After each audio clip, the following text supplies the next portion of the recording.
Bonjour et bienvenue dans cette cinquième et dernière partie de notre formation, les mystères de la Bible sur le temps de Dieu.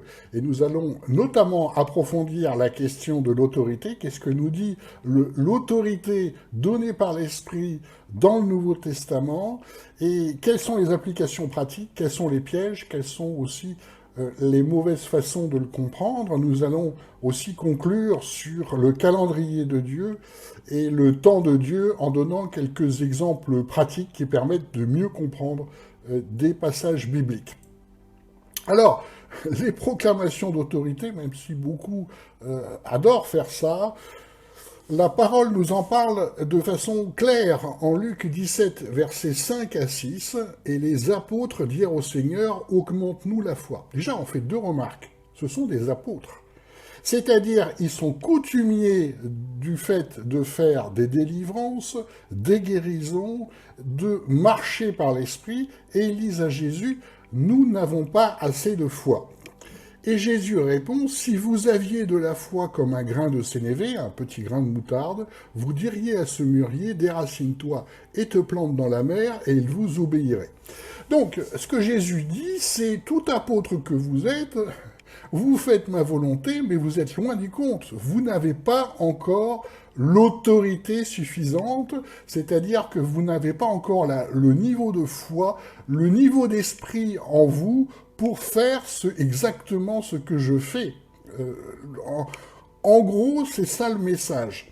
Ça veut bien dire que c'est un enseignement supérieur. Rappelez-vous, nous avons vu à un certain moment également dans la parole de Dieu les apôtres qui bloquaient sur une délivrance particulière, ils n'arrivaient pas à faire partir un démon parce qu'il manquait là aussi de foi, c'est-à-dire qu'il manquait de puissance de l'esprit en eux. Et pour reprendre les schémas de tout à l'heure, on parle de passer d'un niveau orange à un niveau rouge dans le fait que l'esprit monte en nous pour arriver à la stature parfaite de Christ. Jésus leur reproche leur manque de foi. À plus forte raison, nous, au jour d'aujourd'hui, où ce que font les apôtres dans la parole de Dieu représente un objectif. Donc, se lancer dans les paroles d'autorité comme ça n'est pas du tout conforme à la parole de Dieu. La preuve biblique, c'est qu'on ne voit pas les apôtres faire ça. On ne voit pas les apôtres appliquer cette parole, ce qui veut bien dire que ça ne doit pas être utilisé comme ça, comme une pratique magique, et bien entendu, on l'a vu au cours de cette formation, les hommes adorent les pratiques magiques. Il suffit de prendre une petite phrase et de la répéter et ça marche, exactement comme la conversion. On dit une petite phrase, je reconnais Jésus comme Seigneur, et hop, c'est fait, me voilà sauvé, alors que le texte nous dit beaucoup plus que ça, et quand on compare ça avec l'ensemble des commandements bibliques, on voit que c'est tout un chemin dans l'esprit qu'il faut faire, bien au contraire que juste prononcer une petite phrase, et la pensée magique est partout, en fait, dans la doctrine d'Église, alors que la parole de Dieu, au contraire, combat la magie et ne nous montre pas du tout ça. Donc, les doctrines, en fait, tirent des phrases pour essayer de faire des méthodes, et par la pensée magique, d'obtenir quelque chose qui n'est pas, en fait, le résultat de la progression de l'esprit. On n'oublie jamais ce que nous dit Jésus, les fruits. Une graine en donne 30, 60 et 100 si on est de la bonne terre. C'est-à-dire que si on est de la bonne terre, si on est vraiment conduit par l'esprit, on doit faire 30 disciples, 60 ou 100 disciples au cours de sa vie. Vous voyez le niveau d'esprit qu'il faut. En fait, c'est le même type de niveau d'esprit qu'il faut pour faire des paroles d'autorité. Et des disciples, ce sont des disciples qui portent du fruit, qui ont des dons spirituels. C'est pas réunir 800 personnes dans une salle, ça, ce sont pas des disciples. Un chanteur fait pareil, soyons tout à fait clairs. Et la charité qui est tellement importante dans la parole de Dieu, tout ce que vous ferez au plus petit de mes frères, c'est à moi que vous le ferez. Et on ne trouve pas du tout cet amour, en fait, dans la plupart de ces fonctionnements d'église. Je me souviens d'un témoignage qui m'a touché, c'était une sœur catholique qui avait dit, en rentrant d'une après-midi bien chargée, j'ai lavé le corps du Christ toute la journée. Alors, la mère supérieure, en écoutant ça, a été un peu interloquée, lui a demandé, qu'est-ce que tu veux dire? Ben oui, elle a en fait lavé les plaies des malades toute la journée, donc selon l'expression de la parole de Dieu, elle a lavé le corps du Christ toute la journée. Elle a raison. Elle nous montre véritablement ce que l'Esprit fait. Hein. Alors que bien au contraire, quand on voit toutes ces pratiques d'église, d'autorité sur les hommes, de punition, nous ne voyons pas l'amour qui est donné par l'Esprit. Nous ne voyons pas l'amour de Dieu. Donc, la proclamation d'autorité existe dans la parole de Dieu, mais dépend complètement du niveau d'esprit en vous. Et revoyez le schéma de la précédente formation, du module précédent, où vous voyez que l'autorité est directement proportionnelle au niveau d'esprit en vous. Hein. C'était la partie droite du schéma, là où l'ensemble du corps est devenu rouge, stature parfaite du Christ, et là, l'autorité de la proclamation est bien présente, hein, puisque c'est l'autorité de l'Esprit de Dieu qui s'exprime à travers la parole. Et j'ai un témoignage de ça, de ce type d'autorité, tout simplement parce que Dieu, à plusieurs moments, m'a demandé de prendre de l'autorité, m'a demandé d'exprimer l'autorité de mon ministère, et j'avais du mal à comprendre ce qu'il voulait dire exactement, tout simplement parce que j'ai passé une partie de ma vie à faire mourir la chair, les idées du monde, pour que ce soit les idées de Dieu qui s'expriment à travers moi. Et là, il me demande de faire quelque chose d'un peu inversé, donc c'est un peu déstabilisant de dire par mon autorité.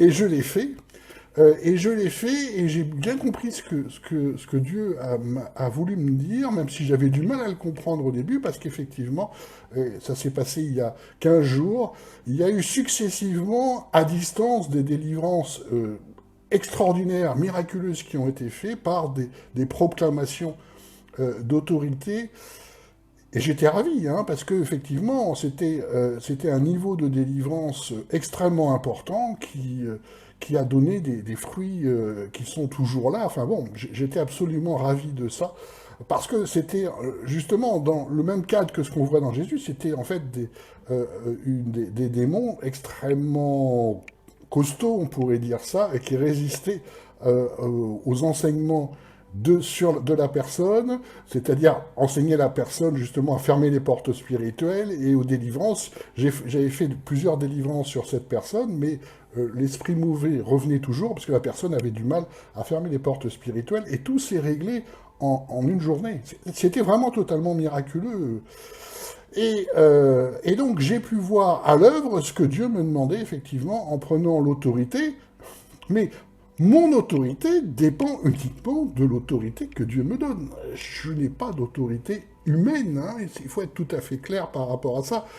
Donc j'ai pu voir cet effet-là, et effectivement les jours se sont succédés, et j'ai vu régulièrement sur des déclarations d'autorité des miracles se faire.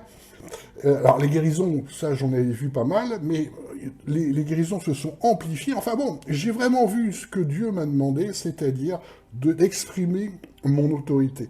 Mais ces proclamations-là ne sont faites uniquement que sous inspiration. Ça ne se calcule pas, c'est pas non plus un spectacle. C'est vraiment, comme montre le schéma, directement issu de l'effet de l'esprit en nous. Donc je vous donne ce même conseil, les proclamations d'autorité, ne le faites que si Dieu vous le demande. Que quand vous êtes prêts.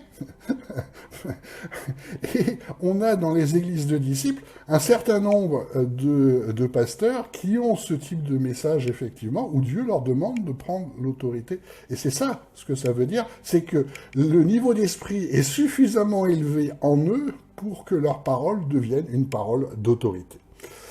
Voyez l'application pratique de cette autorité.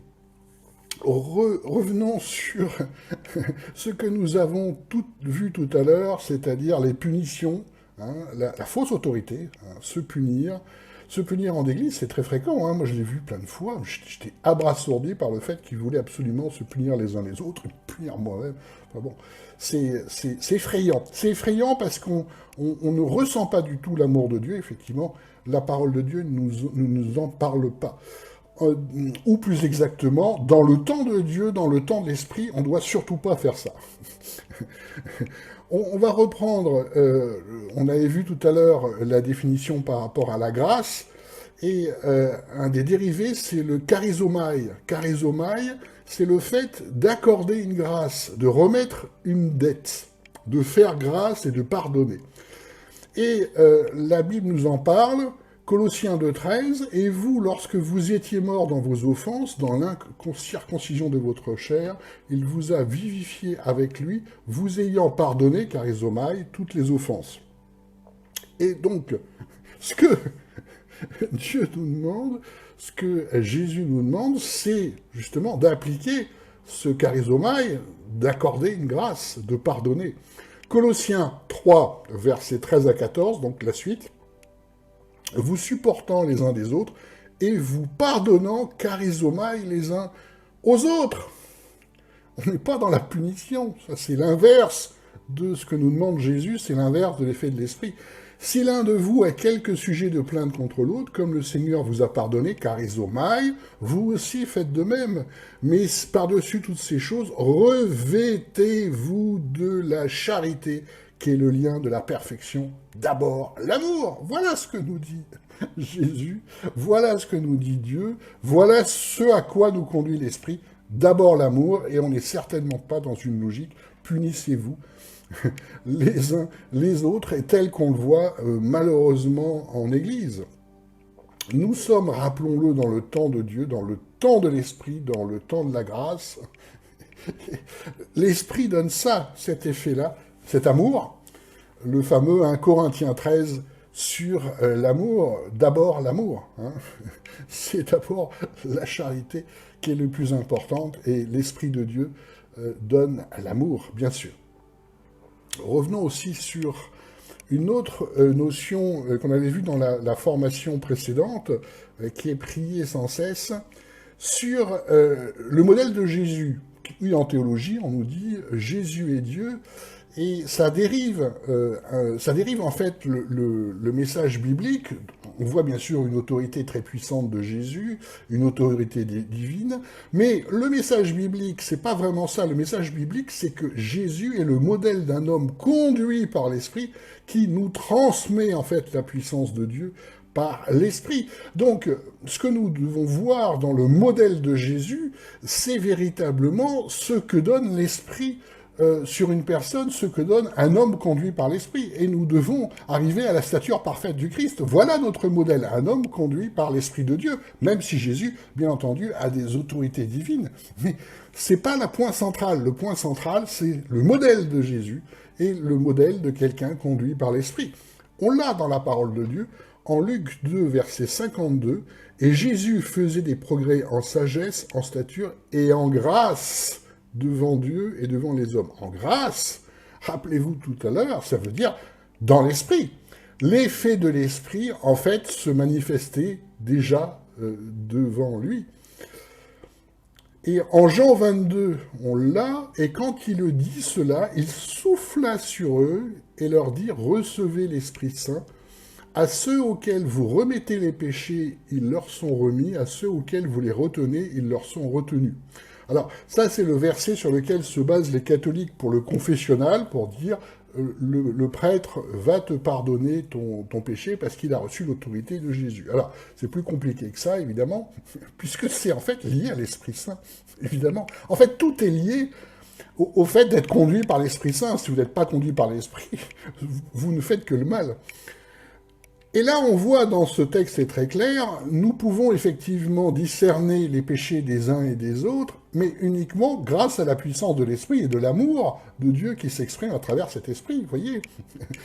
Cette autorité-là, à ceux auxquels vous remettez les péchés, ils leur seront remis, à ceux auxquels vous les retenez, ils leur seront retenus, est une autorité qui découle directement de l'effet de l'Esprit Saint, bien sûr. Mais toute autorité, toutes nos autorités en tout cas, découlent de l'effet de l'Esprit Saint. Et les autorités qui ne découlent pas de l'effet de l'Esprit Saint découlent en fait de l'effet d'un esprit mauvais. Donc on est, vous voyez, toujours dans le temps de Dieu, dans le temps de la fin, et il est tellement important de discerner l'autorité qui vient de l'esprit et que nous voyons tellement rarement dans la vie d'Église moderne. Un autre aspect sur le temps de Dieu, toujours pareil, sur la différence entre le temps dans l'espace-temps de Dieu et notre temps humain. Un verset qui n'est pas toujours facile à comprendre, en Apocalypse 21:7, « Et je vis un ciel nouveau et une terre nouvelle, car le premier ciel et la première terre ont disparu et la mer n'est plus. » Et juste après, on nous parle de la Nouvelle Jérusalem. Qu'est-ce que ça veut dire ? Qu'est-ce que ça veut dire ? Et là, effectivement, on peut se référer à la science, parce que la science nous parle de ça. La science nous dit qu'à un moment donné, le soleil va brûler son combustible, et donc il va briller encore plus fort. La conséquence de ça, ça va être que le niveau de température sur la Terre va être extrêmement important, et ce qui fait que les océans vont s'évaporer. Et la vie sur Terre va disparaître, effectivement, et toute la Terre va être complètement détruite par cette augmentation de température extrêmement importante due à la fin de vie du Soleil. Alors, je vous ai fait voilà, un petit extrait vidéo de ce que ça peut donner, vous voyez, la chaleur du Soleil, cette chaleur extraordinaire du Soleil qui évapore les océans et qui font disparaître toute vie sur Terre et qui brûle, en fait, véritablement la Terre. Donc, le texte se comprend bien, et je vis un ciel nouveau et une terre nouvelle, car le premier ciel et la première terre ont disparu. Il y a bien une disparition de la terre brûlée par cette chaleur, et la mer n'est plus, et la disparition de ses océans. Quand est-ce que ça va arriver ? Les scientifiques nous le disent, d'ici plusieurs centaines de millions d'années, voire milliards d'années. Bon. Donc, c'est intéressant, je ne dis pas que c'est exactement comme ça que ça va se passer, mais c'est intéressant de voir que la science, là aussi, nous montre quelque chose qui éclaire la parole de Dieu et qui est tout à fait compatible avec la différence entre le temps de l'homme et le temps de Dieu. Ce pourquoi tous les calendriers avec les dates qui soient dans l'Ancien ou dans le Nouveau Testament, on doit être très prudent par rapport à ça parce qu'il s'agit essentiellement du temps de Dieu et non pas du temps calendaire humain. Un autre aspect sur tout ce qui est relatif au temps de Dieu, on entend souvent parler de souffrance éternelle. Voici un tableau qui est issu de la tradition catholique. Vous connaissez ce genre d'image, c'est donc les souffrances éternelles, les souffrances de l'enfer, et on voit des personnes dans le feu qui sont torturées éternellement par des diables. Donc ça, c'est le schéma classique, tel qu'on le voit dans beaucoup d'églises catholiques. Et d'ailleurs, l'Église catholique a longtemps utilisé ce schéma pour son autorité en disant « si vous n'écoutez pas, vous irez en enfer, torturé éternellement ».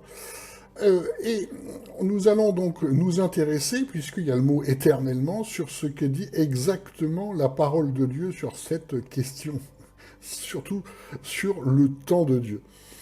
En Apocalypse 20:10, il est dit « Et le diable qui les séduit fut jeté dans l'étang de feu et de soufre, où sont aussi la bête et le faux prophète, et ils sont tourmentés jour et nuit au siècle des siècles. » Donc, en Apocalypse, nous le voyons, il y a effectivement un tourment éternel, tourmenté jour et nuit au siècle des siècles, qui semble correspondre à l'image, en fait, mais en Apocalypse nous le dit, le diable, la bête, le faux prophète, ceux-là est effectivement tourmentés jour et nuit au siècle des siècles dans les temps de feu. Donc l'éternité égale diable, bête et faux prophète. Et Apocalypse 20 continue, versets 13 à 15.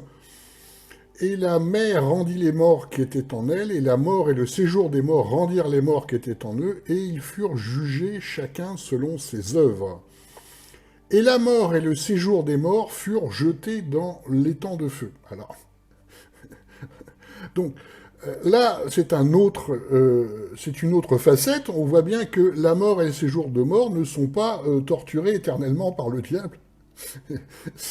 Ça n'a rien à voir avec ça. Le sens, c'est destruction. La mort et le séjour des morts furent jetés dans l'étang de feu. En fait, la parole de Dieu nous parle d'une destruction. C'est là la seconde mort, l'étang de feu. Et quiconque ne fut pas trouvé inscrit dans le livre de la vie fut jeté dans l'étang de feu. Là aussi, c'est une destruction. Il n'y a pas d'évocation d'une torture éternelle, et certainement pas une torture de tous ces diables, puisque les diables seront eux-mêmes tourmentés dans l'étang de feu. Et on reste souvent sur ces idées-là en Église, en fait. Est-ce que dans le Nouveau Testament, on nous parle véritablement de ces tourments éternels de l'enfer? En Jean 15,6, Jésus nous dit « Si quelqu'un ne demeure pas en moi, il est jeté dehors comme le sarment et il sèche, et on ramasse ces sarments et on les jette au feu et ils brûlent. » Qu'est-ce que nous dit Jésus? Il y aura destruction. En Matthieu 13, versets 41-42, voilà ce que nous dit Jésus également. « Comme donc on arrache l'ivrée et qu'on la brûle dans le feu, il en sera de même à la consommation du temps. » Donc, à la fin des temps, il y aura destruction, comme en fait on brûle dans le feu ceux qui ne sont pas de la bonne terre, c'est-à-dire la mauvaise herbe, comme on arrache l'ivrée et qu'on la brûle dans le feu. Donc il nous fait cette analogie-là. En fait, on les jette dans les temps de feu et ils sont détruits. Le Fils de l'homme enverra ses anges qui arracheront de son royaume tous les scandales et ceux qui font l'iniquité, et ils les jetteront dans la fournaise du feu. Là seront les pleurs et le grincement des dents. Alors les justes resplendiront comme le soleil dans le royaume de leur Père, que celui qui a des oreilles entende. Donc beaucoup disent, oui mais les grincements de dents, ça veut bien dire qu'ils sont torturés puisqu'ils grincent des dents. Sauf que dans le temps des hommes, c'est-à-dire dans la compréhension des hommes de l'époque, le grincement de dents, en fait, ça veut dire autre chose en hébreu. En Psaume 35,16, on l'a, « Avec les bouffons de table les plus grossiers, ils grincent des dents contre moi. » Ça veut dire qu'ils vocifèrent contre moi, ils sont en colère contre moi. On l'a également en Lamentation 2,16, « Tous tes ennemis ouvrent la bouche contre toi, ils sifflent et ils grincent des dents. » C'est de la colère, en fait. C'est ce que nous dit le texte de Matthieu 13, 41, 42, « Pleurs et grincements de dents, ils seront en colère parce qu'ils ne s'attendaient pas à ça. Et ça se passera comme ça. Ils ne s'attendent pas à ça. Ils sont persuadés d'avoir une vie de spiritualité, de foi. Il y aura beaucoup de serviteurs de Dieu, entre guillemets. Donc, ils seront en colère. Et ça correspond effectivement à une vision que je vous ai partagée dans tout ce qui touche le salut, hein, la vision sur vivre l'amour de Dieu, comprendre l'amour de Dieu. Et j'ai une vision, en fait, qui reprend ce passage-là. Alors, ce que nous dit Jésus en Marc 9, 43. « Et si ta main est pour toi une occasion de chute, coupe-la. Il vaut mieux pour toi entrer manchot dans la vie que d'avoir deux mains et aller dans la géhenne, dans le feu qui ne s'éteint pas. » Donc, le feu qui ne s'éteint pas, le feu brûle constamment, parce que la géhenne, c'est, vous le savez, une image d'une décharge. Et dans une décharge, le feu brûle constamment. Mais c'est pas parce que le feu brûle constamment qu'on est brûlé pendant l'éternité. En tout cas, ceux qui sont jetés dans cet étang de feu, en fait, sont simplement voués à la destruction, comme la mort qui va disparaître. Donc on nous parle simplement de disparition. La seule phrase qui nous parle de tourment éternel concerne le faux prophète, le diable et le serpent. Autrement, ce que nous dit la parole de Dieu et le Nouveau Testament est extrêmement clair, Jésus est extrêmement clair, il n'y a pas de tourment éternel, il y a simplement une destruction. Une destruction dans les temps de feu. Donc c'est très important, là aussi, de comprendre ce qu'est l'amour de Dieu, puisqu'en Ézéchiel 33, 11, il y a « Dis-leur, je suis vivant, dit le Seigneur l'Éternel, je ne prends pas plaisir à la mort du méchant, mais à ce que le méchant se détourne de sa voie et qu'il vive. » Et effectivement, quand on y réfléchit, ça colle pas. Pourquoi Dieu torturerait de façon éternelle ceux qui ne suivent pas sa voie? C'est méchant, en fait. C'est méchant et c'est pas compréhensible par rapport à l'amour de Dieu. Et donc, c'est très important de comprendre cette notion de destruction par rapport à cette question de tourment éternel. Ça nous parle de l'amour de Dieu, ça nous parle de comprendre aussi le temps de Dieu, de ce à quoi on peut échapper en suivant effectivement la parole de Dieu, en suivant l'Esprit. Nous allons aborder la dernière partie de toute cette formation, les mystères de la Bible sur le temps de Dieu, sur le calendrier global, qui résume en fait tout ce qu'on a vu dans le calendrier de Dieu et tout ce qui résume tout ce que nous voyons dans la parole de Dieu. Et je vous ai fait un schéma. Alors, en fait, on va partir d'1 Corinthiens 15, versets 19 à 28. Voilà ce qu'on nous explique. Si dans cette vie seulement que nous avons espéré en Christ, nous sommes les plus misérables de tous les hommes, mais maintenant Christ est ressuscité des morts comme prémisse de ceux qui se sont endormis.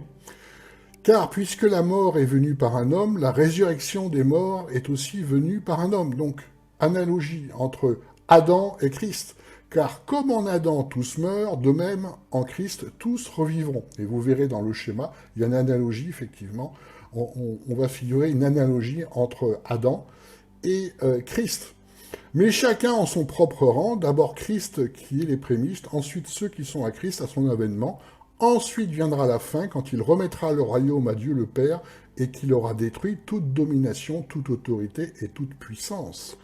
Car il faut qu'il règne jusqu'à qu'il ait mis tous ses ennemis sous ses pieds.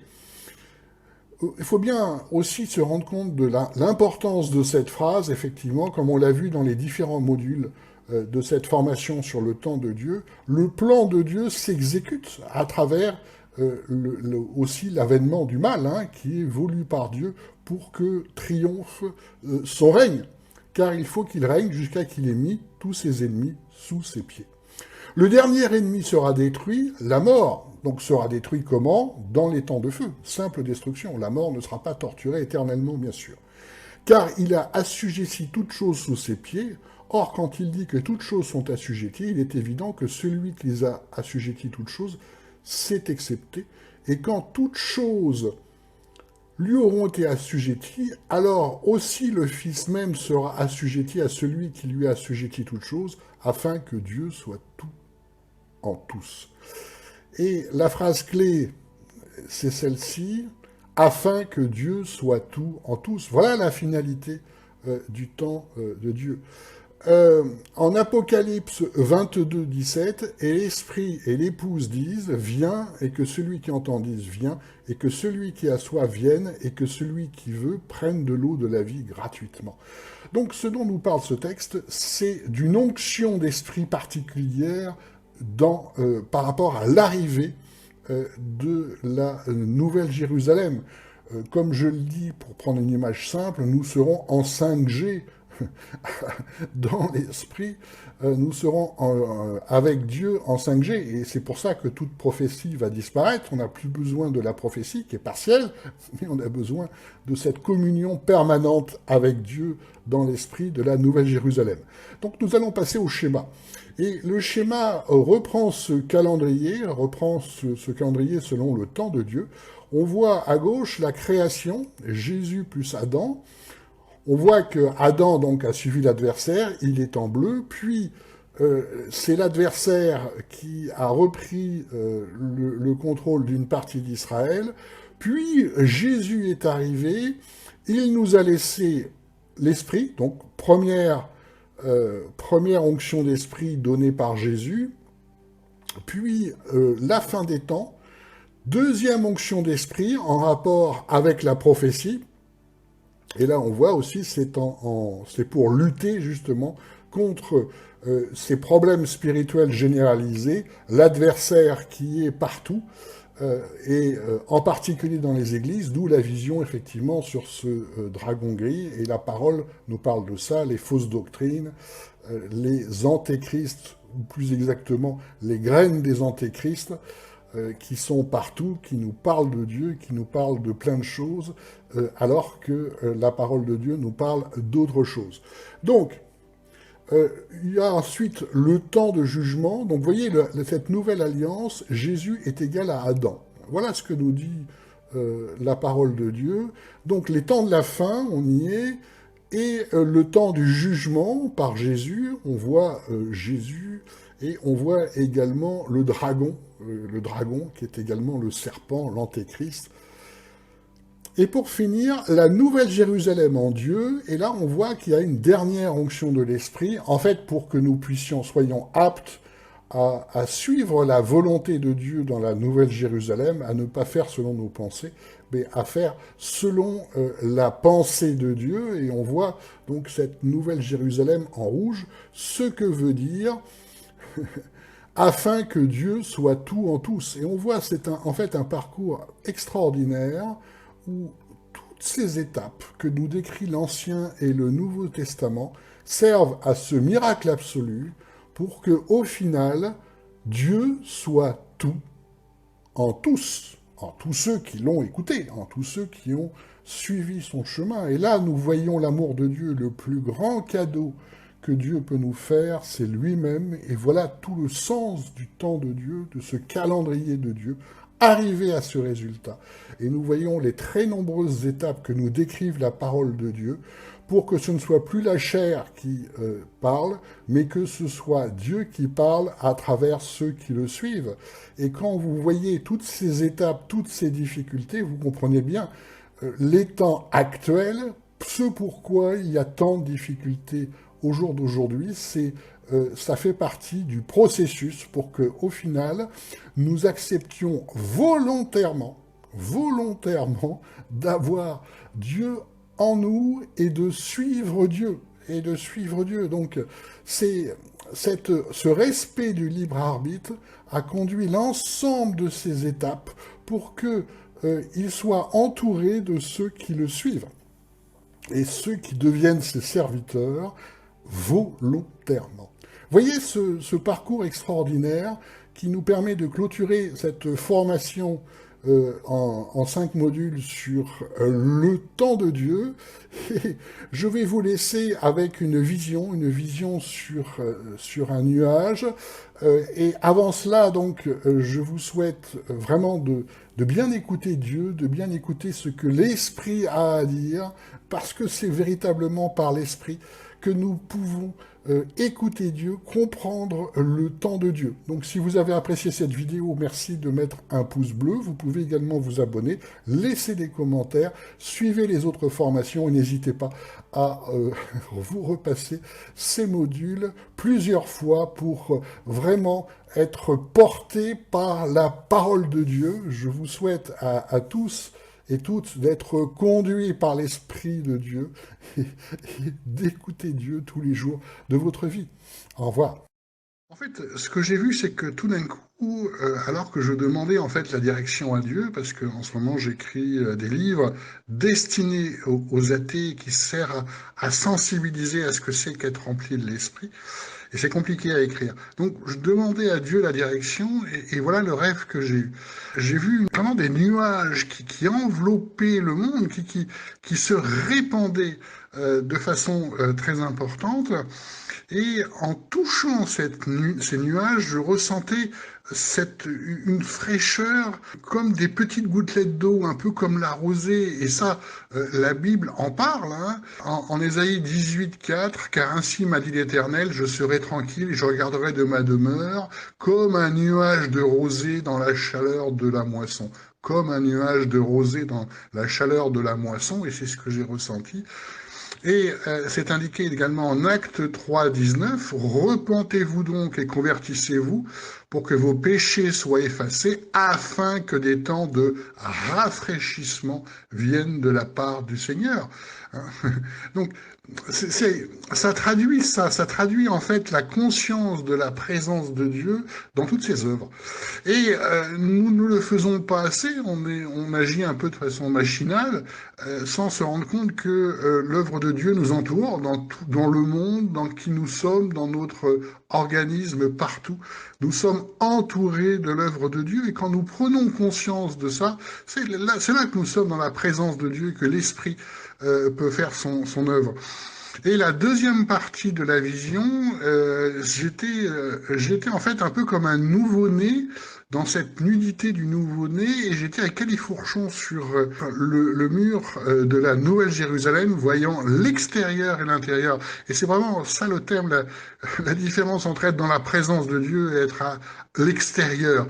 Et à l'intérieur, quand j'étais emporté dans l'esprit pour survoler en fait la cour intérieure de cette Nouvelle Jérusalem, l'intérieur de cette Nouvelle Jérusalem, je voyais plein de personnes, ce qui ressemblait en tout cas à des personnes, et je remarquais qu'ils étaient dans l'unité, ils agissaient en fait à l'unisson, j'entendais comme une musique, comme un chant, et ils répétaient à l'unisson. Ça fait penser un petit peu à la vision de tous ces anges qui louent Dieu, et devant son trône.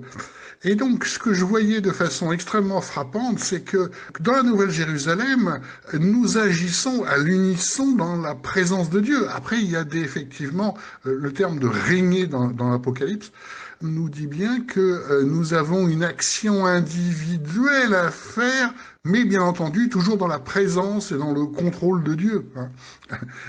Il y a une sensibilité de chacun, mais tout ça se passe dans la présence de Dieu. Donc, le lien entre tout ça est très clair, c'est que nous ne pouvons pas prétendre à la Nouvelle Jérusalem, et j'ai revu encore ce fleuve de vie dans la Nouvelle Jérusalem qui nous permet tout, c'est grâce justement à ce fleuve d'eau vive, ce fleuve d'esprit, que nous pouvons accéder à cette Nouvelle Jérusalem en étant plongés dedans. Et donc il y avait un rapport avec le fait que je sentais ces gouttelettes d'eau dans la présence de Dieu dans la première partie du rêve. On l'a bien sûr en acte 2, il arrivera, verset 17, il arrivera dans les derniers jours, dit Dieu, que je répandrai de mon esprit sur toute chair. Et ça, c'est vraiment le fondamental. Combien comprennent au jour d'aujourd'hui qu'ils ne peuvent accéder à la Nouvelle Jérusalem, faire régner, faire l'œuvre de Dieu dans la présence de Dieu, si aujourd'hui, ils n'ont pas conscience de la présence de Dieu partout. Partout. Et c'est vraiment ça le sens de ces nuages de rosée qui rafraîchit. C'est voir à quel point Dieu est partout déjà. Et reconnaître ça, c'est ça être dans la présence de Dieu. Et c'est vraiment comme ça que nous pouvons être de plus en plus remplis par l'Esprit, de plus en plus renouvelés dans notre intelligence. Et c'est grâce à cette prise de conscience-là que nous pouvons vraiment être dans le chemin de la Nouvelle Jérusalem. Beaucoup ont encore des idées bizarres sur toutes ces questions-là. Il suffit d'avoir un peu la foi, il suffit de déclarer que Jésus est mon sauveur. Ça n'est pas ça dont la parole de Dieu nous parle. C'est véritablement être en présence de Dieu tous les jours être en présence de Dieu le maximum de notre temps, même si c'est difficile pour nous de l'être tout le temps, et avoir conscience de cette œuvre de Dieu partout dans nos vies. Qu'est-ce que fait Dieu? Qu'est-ce que fait Dieu? Où est-ce que Dieu agit? Mais partout, tout le temps. Et nous avons encore du mal à avoir une totale compréhension et conscience de ça. Et c'est la condition sine qua non pour être vraiment renouvelé dans l'esprit, conduit par l'esprit, et c'est la voie royale vers la Nouvelle Jérusalem.